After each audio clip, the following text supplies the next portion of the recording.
Olá, internautas, boa noite. Bom, eu estou voltando depois de 2 semanas sem gravar vídeos para o canal Amor e Sexo com ou Sem Nexo.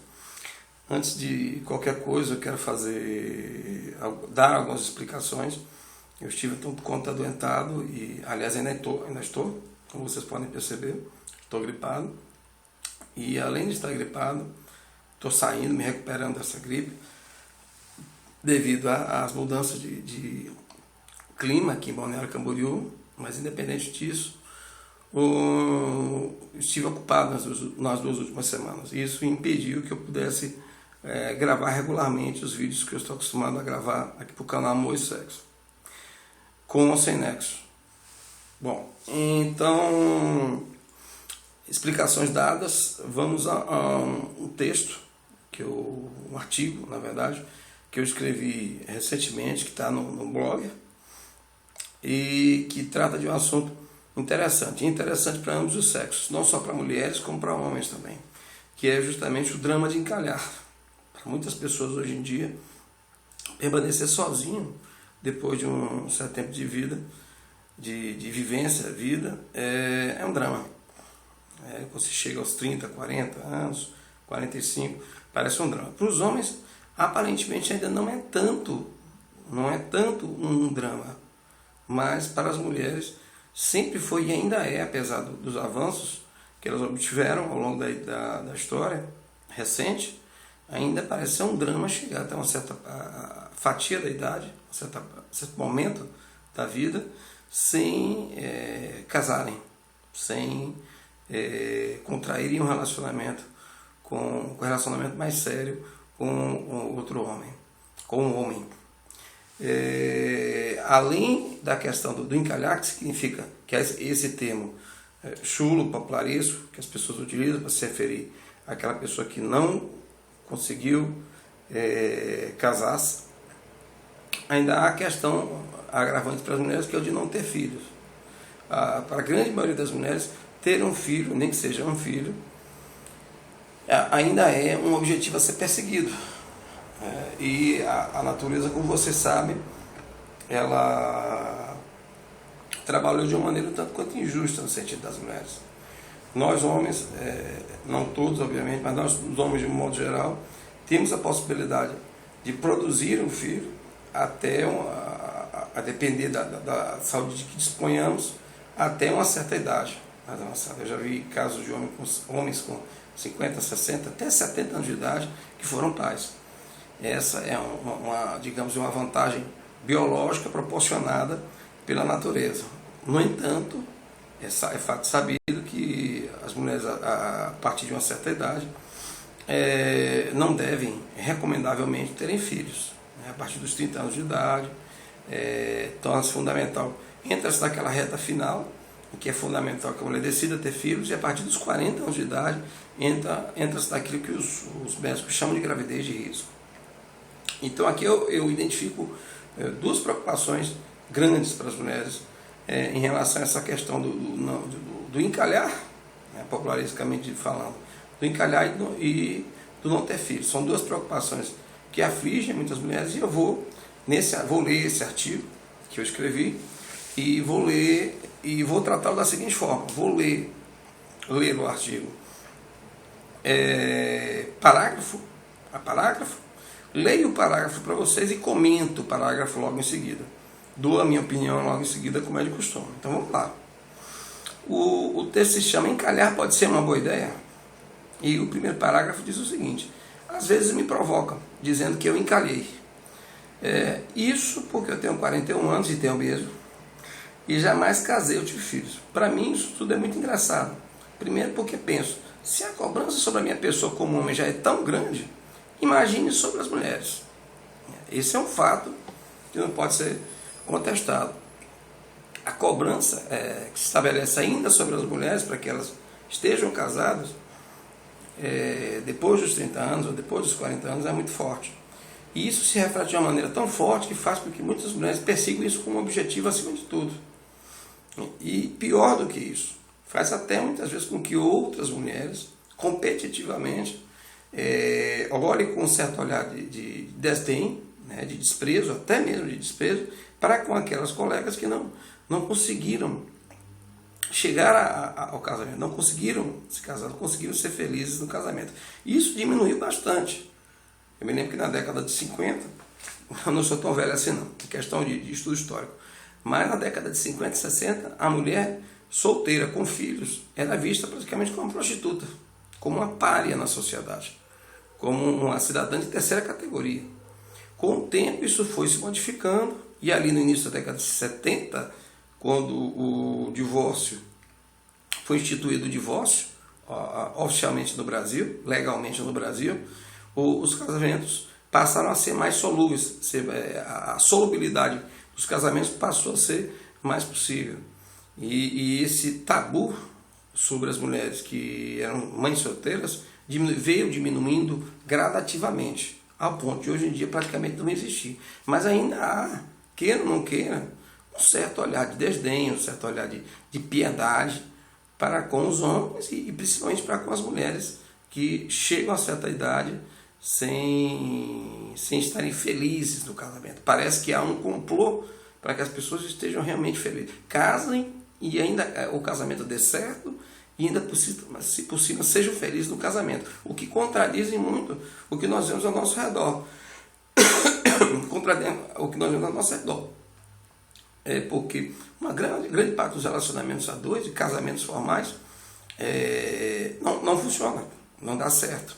Então, na verdade, o que é regra não é o casamento dar certo. O que é regra, nos dias de hoje, são os casamentos não durarem. Após 5, 10 anos, a gente contar de dedos os casamentos que ultrapassaram essa faixa de tempo. Então, vamos em frente. O segundo parágrafo diz: a nossa sociedade, apesar dos avanços, continua cobrando beleza absoluta da mulher em todas as fases de sua vida, por mais injusto e impossível que isso seja. Por outro lado, não vejo a mesma cobrança em relação aos homens. Esse é um fato simples de analisar. A humanidade evoluiu no sentido de que os homens se tornassem visuais e as mulheres se tornassem auditivas. Isso é um fato óbvio. Porém, o que não há de tão óbvio nisso tudo é o fato de que a cobrança ainda nos dias de hoje sobre a questão da aparência, da beleza, afinal, nem aparência, porque aparência é uma coisa, beleza é outra. Sobre a questão de estar bela, estar bonita, estar apresentável, sobre a mulher é muito forte. Muito forte. Eu digo cruelmente, eu chego a dizer que cruelmente forte. Algumas décadas passadas, é engraçado isso, porque algumas décadas passadas, a época em que as mulheres começaram a fazer os seus movimentos no sentido de adquirir maiores direitos, essa cobrança não era tão grande. Porém, no dia de hoje, observa-se em nossa sociedade, que tem um caráter sexista e assim por diante, uma cobrança muito mais exacerbada em relação à questão de estar bonita o tempo inteiro, estar apresentável o tempo inteiro. E aí vai a reboque disso tudo. Operações plásticas, cosméticos, o cabelo, a aparência. Isso se reflete muitas vezes até no mundo virtual também. Já aconteceu inúmeras vezes de eu ou outros amigos meus conhecerem alguém, uma moça, uma mulher pela internet. Você troca endereço de Skype, um adiciona o outro, daqui a pouco você, da forma mais natural possível, clica em câmera, né? Conversa por câmera, chat, bater papo, um olhando no outro, via câmera, e é muito comum a mulher do outro lado, a pressão psicológica para quê? A pressão social sobre ela, para que ela esteja linda o tempo inteiro, é tão forte que é muito comum ela rejeitar o convite para conversar no tete a tete, um vendo ao outro, com a desculpa: olha, não estou preparada, não estou bonita, estou desarrumado, o cabelo está fora do lugar. É engraçado que essa mesma cobrança não é estabelecida sobre mim, enquanto homem, sobre os homens de um modo geral. Parece até que eu, como homem, por exemplo, de manhã cedo, indo para um Skype conversar com uma mulher, seria absolutamente natural e até charmoso que ela me visse de olhar cansado, de olhar com os olhos de sono, etc. Mas isso não é permitido do ponto de vista dela. Pelo contrário, exige que 25 horas por dia ela esteja maravilhosa e linda. Vamos para o terceiro parágrafo. Já expliquei também que é fácil entender isso. Homens são visuais e evoluíram para se afirmar através da coragem e capacidade de juntar bens materiais. Mulheres, por outro lado, evoluíram em outra direção, a de cuidadoras, de quem se espera delicadeza e, consequentemente, cuidado extremo com a beleza. Basta ver como em qualquer guerra, ainda hoje, obviamente, os homens vão para a linha de frente e as mulheres ficam na retaguarda cuidando dos feridos. Acho que está bem compreendido isso. Vamos em frente. Minha intenção, porém, com este texto é tratar do quanto encalhar pode ser uma boa opção. Entenda por encalhar, logicamente, ficar solteiro. O antigo ficar para titio e titia, que se dizia antigamente. Hoje não é mais uma má ideia. Vi muitas revistas e matérias tratando disso. Cada vez mais pessoas optam por não casarem. E no máximo relacionarem-se. Às vezes são muitas. E não é a minha intenção entrar na análise detalhada deste fenômeno. Pelo contrário, o que quero através deste texto é afirmar que ficar só não é mais tão ruim assim. Aliás, não é nem ruim. Optar por ficar só é mais cômodo, mais barato, menos complicado e pode ser inclusive mais agradável. Raramente o casamento se mostra um bom negócio nos dias de hoje. Pelo número de pessoas e pelas estatísticas, casar nunca foi, nem é tão vantajoso assim. Hoje, cada vez menos. Eu não sou contra o casamento, nem tampouco carrego muita coisa a favor do casamento. Acredito que cada pessoa é uma pessoa e cada caso é um caso. Nesse caso, inevitável. E que ao invés de fazer o jogo da sociedade engolindo o casamento como algo inevitável, é preciso que se analise primeiro se é isso que você realmente quer. Se é disso que você realmente precisa. Porque se não for e não houver segurança total, mais do que nunca, 1000 vezes só que mal acompanhada e mal casada. Então assim eu terminei o artigo. Para resumir e fechar esse vídeo, o que eu quis mostrar através do artigo é que hoje estar só, hoje dizer que alguém está encalhado, não chega a ser um palavrão. Estar sozinho pode ser um bom negócio. Está sendo um bom negócio para milhares de pessoas, milhões de pessoas, eu diria, mundo afora. Já há, inclusive, uma indústria dos solteiros. É uma indústria que oferece produtos especificamente para os solteiros. Porque ser solteiro não é algo tão desagradável assim quanto parece. Só que eu vejo aqui um agravante especial. Para o homem mais natural aceitar essa situação. E ao homem há menos cobrança sobre essa situação. Sobretudo, porém, sobre a mulher repousa uma cobrança maior em relação a essa questão de permanecer solteira. Eu vejo isso ainda como uma espécie de tabu, um tabu que vai ter que ser vencido pelas novas gerações de mulheres, mas fica bem claro e evidente que permanecer sozinho, que ficar sozinho, não é mais caso de encalhar. Não é algo que se possa considerar encalhar. Ficar sozinho cada vez mais é uma opção. E uma opção de quem faz, daquela pessoa que faz a opção de estar sozinho. Muitas vezes é mais favorável, é mais lucrativo e vantajoso, não favorável, mais lucrativo e vantajoso estar sozinho, viver sua vida tranquila, sem os riscos decorrentes de estar num relacionamento a dois, e eventualmente até mesmo fabricar filhos num relacionamento com alguém que futuramente não signifique mais nada para você.